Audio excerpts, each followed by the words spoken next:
What makes the perfect wine country?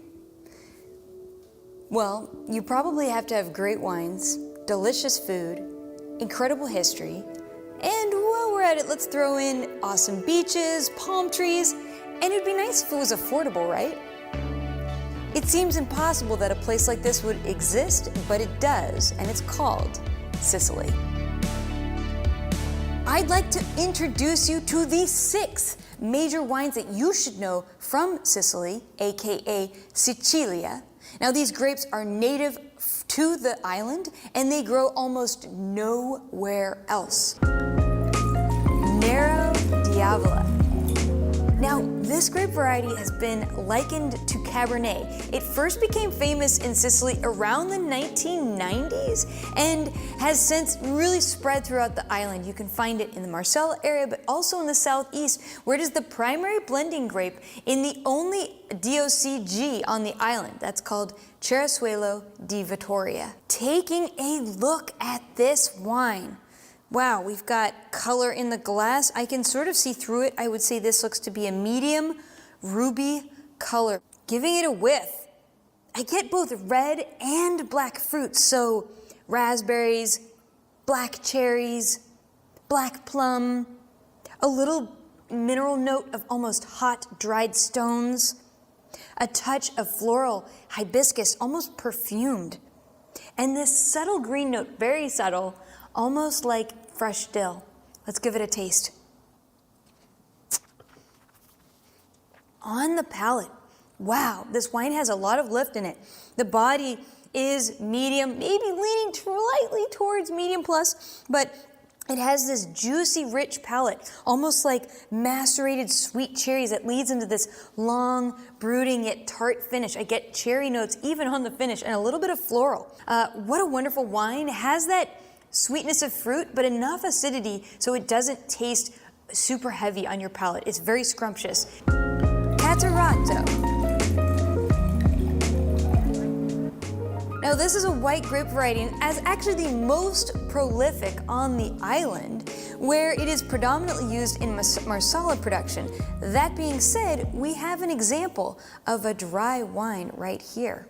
Let's take a look at the color. This wine has a lot of really rich color, maybe a medium gold color. On the nose, whoa, more tropical fruit.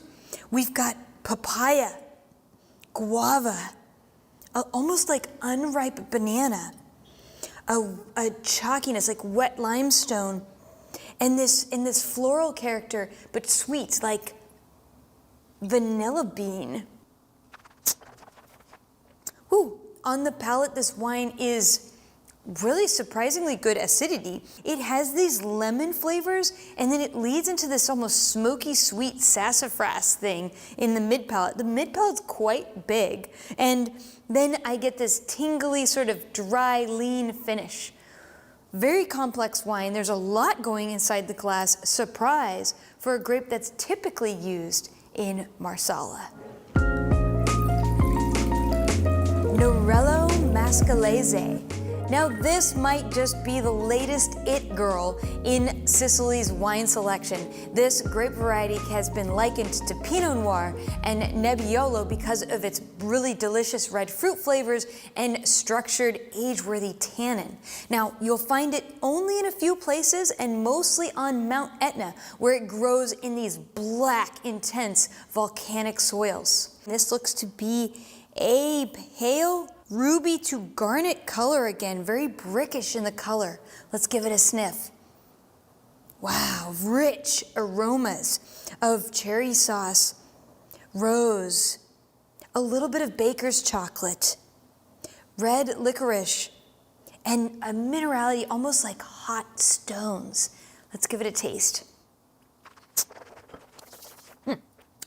What's interesting is that you get this explosion of fruit right up front that leads into this long, tingly, smooth finish that has a lot of minerality to it.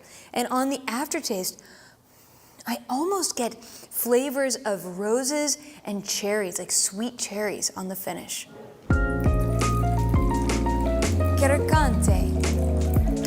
Now this grape variety is catching people's attention because of its super high acidity and age-worthy style where it develops almost petrol-like flavors, not unlike a dry Riesling would. This wine you'll find mostly growing around Mount Etna, where it is used in Etna Bianco. Look at the color of this wine. It is almost a deep gold color.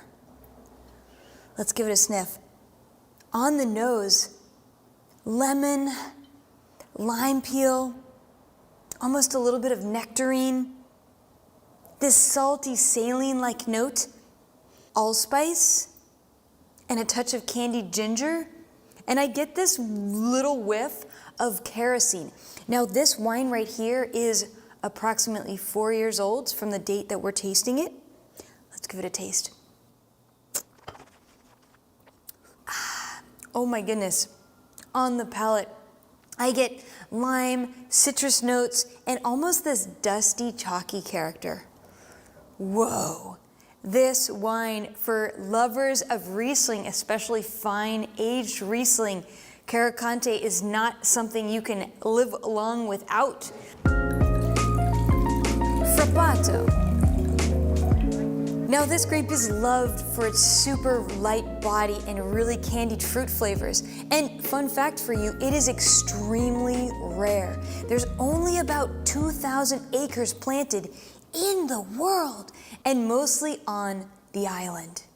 Now, you'll find it used as a single varietal wine, but it's also the other blending partner in the DOCG Cerezuelo di Vittoria. Taking a look at this wine, it is a pale color. I can see through it, translucent, maybe pale ruby to garnet color. Very delicate fruit flavors come through, all red fruits. Sweet raspberries, cherries, a little bit of strawberry, almost dried fruit in its character, violet, Earl Grey tea, this almost subtle smell of roses or dried rose petals, and then this subtle whiff of almost like a natural latex or natural rubber. All right, let's give it a taste. The palate is very smooth, and I get this aftertaste of really nice dried berry flavors and almost like dried roses on the finish. Easy to drink wine, very gushable. This is Frappato, a great example coming from Sicilia. Grillo. Now this grape variety was not very popular in the 1950s and 1960s because it is such a low production grapevine. That being said, it was still used in Marsala, and we started to make dry wines with it. This grape variety is really surprising because it makes these really fresh, almost Sauvignon Blanc Pinot Grigio style wines, but grows in sandy soils close to the beach in a warm climate. All right, let's take a look at this wine. Looking at the color, this looks to be a medium yellow color, and on the nose, whoa, intense aromas of mango, papaya, a little bit of mandarin orange, a salty flavor, almost like salted caramel, wet flint rocks, and this subtle grassiness. Let's give it a taste. When you taste this wine, you get this broad sensation of fruit. It's almost like apple or spiced apple. Then it goes into this grassy, almost tingly finish with this texture of almost like saltiness on the finish. Very fascinating wine. I would say if you like a warm climate Sauvignon Blanc, this is something to explore and investigate, or maybe even a Viognier or a Chenin Blanc. This wine has a really interesting style. I've never really tasted anything like it because it's so warm climate and yet high acid at the same time. Whew, Grillo. So I hope this little adventure into the major wines of Sicily has got you excited and curious to taste these wines. They really are this fascinating and delicious. If you are looking for value and if you want to find individual wines, definitely check out the guide on Wine Folly. We have a complete guide with the producers, their wines, history, terroir, that if you're traveling there, some tips on how to get around. Explore it more in detail and in depth, all at winefolly.com.